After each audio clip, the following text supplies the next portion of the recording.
अखंड ज्योति, फरवरी 1943। नमस्कार। हाँ। आज हम समय में काफी पीछे जा रहे हैं। साल 1943, फरवरी का महीना। जी, वो दौर जब दुनिया और भारत भी बड़े उथल-पुथल से गुजर रहे थे। हाँ, बिल्कुल।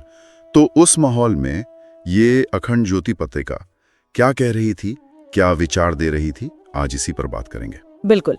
और ये अंक खास इसलिए भी है क्योंकि इसमें सिर्फ आध्यात्मिक बातें नहीं, बल्कि उस समय की जो व्यावहारिक मुश्किलें थीं, जैसे कागज की किल्लत। अच्छा। हाँ, उसका भी जिक्र है। और साथ ही दान, धर्म, त्याग, आपसी प्रेम, ये जो हमेशा काम आने वाले मूल्य हैं, उन पर भी जोर है। तो चलिए देखते हैं क्या कुछ है इसमें। शुरुआत होती है एक जागरण गान से। जी, जगरे जीवन के राग जाग। ये पंक्तियां सीधे आत्मा को जगाने की बात करती हैं। हाँ, सिर्फ बाहरी गुलामी से आजादी नहीं। नहीं, बिल्कुल नहीं। ये अंदर के अज्ञान से, निराशा से, आलस से, उससे जागने की पुकार है। एक तरह की आंतरिक शक्ति जगाने की बात। और ये आंतरिक शक्ति विचारों से ही आती होगी। पृष्ठ 8 पर एक लेख भी है, हमारे विचार और अद्भुत भवन। हाँ, ये बहुत अच्छा लेख है। जैसे मकान बनाने से पहले नक्शा बनता है ना मन में, हाँ, वैसे ही जीवन का नक्शा हमारे विचार बनाते हैं। जैसे विचार होंगे वैसे कर्म होंगे और वैसा ही जीवन बनेगा। तो अच्छे विचारों पर जोर है। बहुत जोर है। सकारात्मक, शांत, सेवा वाले विचार। और इसके लिए अच्छा साहित्य पढ़ना, अच्छे लोगों का साथ सत्संग, उसको जरूरी बताया गया है। इसी से जुड़ा हुआ शायद पृष्ठ 14 का लेख है, खिन्न मत होजिए, निराश ना हो। जी बिल्कुल।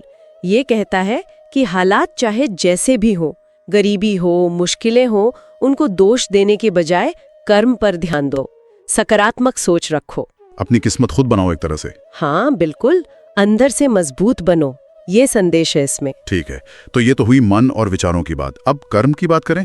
पृष्ठ 7 पर त्याग का रहस्य समझाया गया है। हाँ, वो भी एक कहानी से, महर्षि नारद और एक पहरेदार की कहानी है।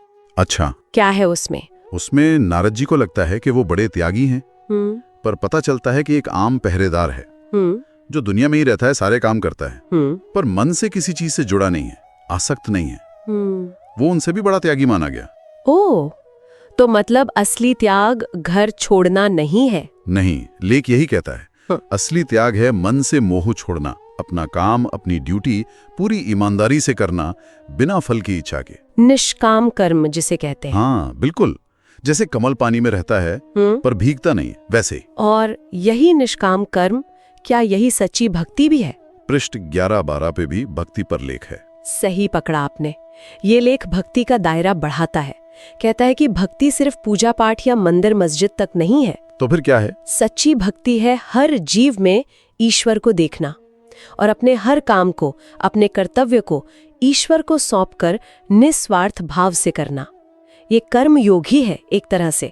बाहरी दिखावे से ज्यादा मन की शुद्धि जरूरी है। अच्छा, कर्म की बात चली रही है तो पृष्ठ 14 पर 3 सिद्धि मंत्र भी दिए राजा राम मोहन रॉय के। हाँ, वो बड़े प्रैक्टिकल सूत्र हैं सफलता के लिए।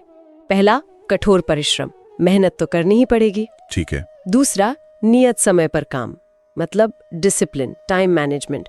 और तीसरा, शायद ईश्वर पर भरोसा या रोज का अभ्यास, लगन।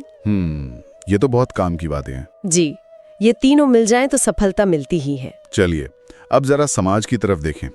पत्रिका सामाजिक मुद्दों पर क्या कह रही थी? पृष्ठ 3-4 पर दान पर एक लेख है, दान का धर्म का मर्म। हाँ, ये बहुत महत्वपूर्ण लेख है।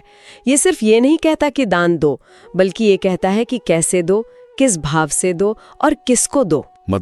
सिर्फ पैसा देना काफी नहीं? बिल्कुल नहीं। दान देना है सच्चे मन से, आदर के साथ। और ये भी देखना है कि दान ऐसी जगह जाए जहां उसका सही उपयोग हो, समाज का भला हो, लेने वाले का अपमान न हो। इसमें यह भी था शायद कि दान सिर्फ पैसे का नहीं होता। हाँ बिल्कुल, ज्ञान का दान, सेवा का दान, अच्छी सलाह देना, किसी के दुख में साथ देना, ये सब भी दान ही है। और दान ऐसा हो जिससे आलस्य न बढ़े, जैसे गौशाला या किसी जरूरतमंद छात्र की मदद। धन का सही उपयोग समाज के लिए हो। जी, यही इसका मूल विचार है। समाज को जोड़ने की एक और बात दिखती है पृष्ठ 5-6 पर, सर्वधर्म समन्वय। ये तो आज भी बहुत जरूरी लगता है। बहुत ज्यादा। ये लेख कहता है कि देखो, सब धर्मों के बाहरी तरीके अलग हो सकते हैं, रीति रिवाज अलग हो सकते हैं, पर अंदर की बात, जो मूल सिद्धांत है, सत्य, प्रेम, सेवा, वो सब में एक जैसे हैं। वो हाथी और अंधों वाली कहानी भी बताई है इसमें। हाँ, सुनी है। तो सार यही है कि कट्टरता छोड़ो, सब धर्मों की अच्छी बातें अपनाओ और मिलजुल कर रहो प्रेम से। वेद भी यही कहते हैं। और इसी मेलजोल की एक और अनोखी मिसाल है पृष्ठ 9-10 के लेख में, इस्लाम में गौ का महत्व। ये शीर्षक थोड़ा अलग है। हाँ, है ना? उस समय के माहौल में ये एक बड़ी बात थी।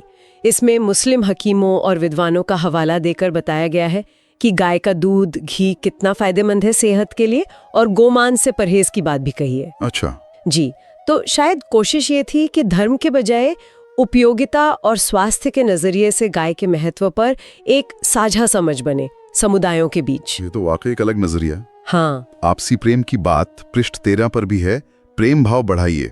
इसमें कोई यात्रा का किस्सा है? जी, एक छोटा सा अनुभव है। लेखक बताते हैं कि कैसे ट्रेन में सबने जात पात भूलकर साथ में खाना खाया, बांटा।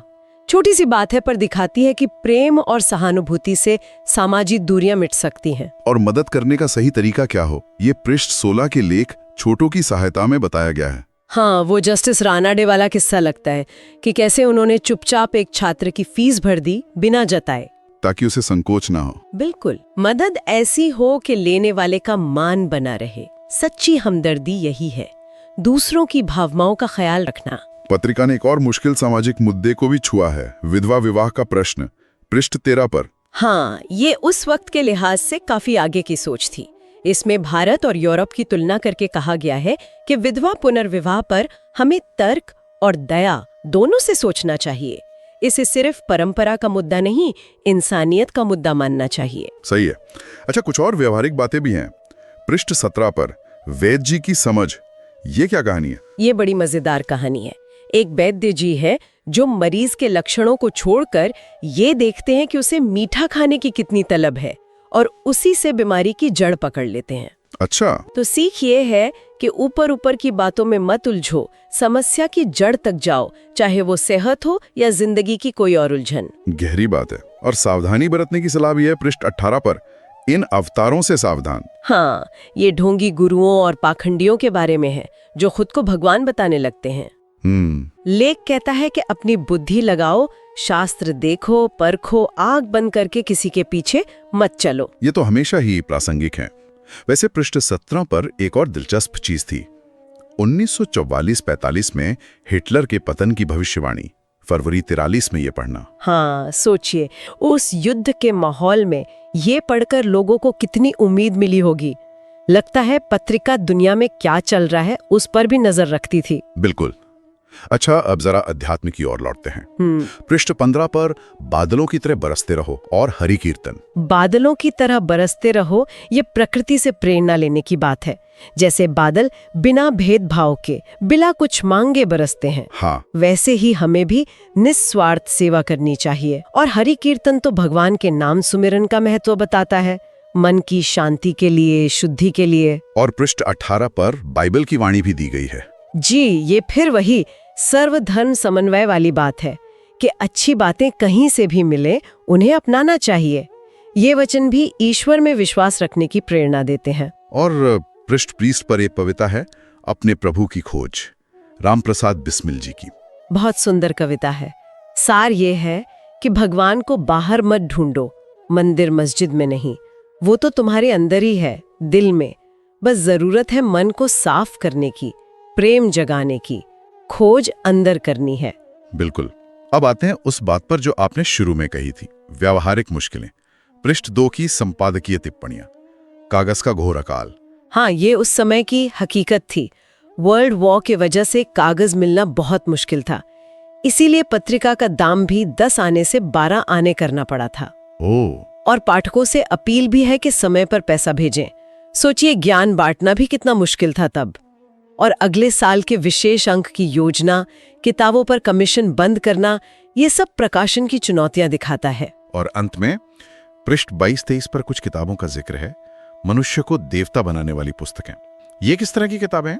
ये बहुत जरूरी है देखना, क्योंकि इससे पता चलता है कि अखंड ज्योति का मकसद सिर्फ पूजा पाठ सिखाना नहीं था। तो क्या था?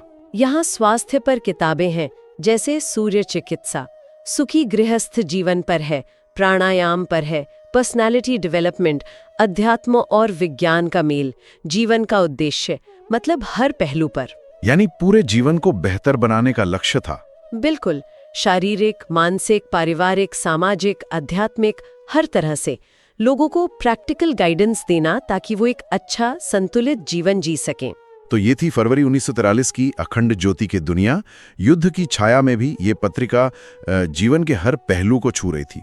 व्यक्तिगत विकास, कर्म, दान, धर्मों का आदर, सामाजिक सुधार, विचारों की ताकत। हाँ, और एक बात जो बार बार उभर कर आती है वो है आत्म सुधार, निस्वार्थ सेवा, मन की शांति, सबके लिए प्रेम, विवेक से काम लेना और अपने कर्तव्य निभाना। सोचने वाली बात है, मतलब 80 साल से ज्यादा हो गए, पर इस अंक की कितनी सारी बातें आज भी उतनी ही जरूरी लगती हैं। समाज में प्रेम बढ़ाना हो, दान का सही मतलब समझना हो, या अपने विचारों से जीवन को दिशा देना हो। बिल्कुल, शायद यही सच्चे विचारों की ताकत होती है। वो समय के साथ पुरानी नहीं होते।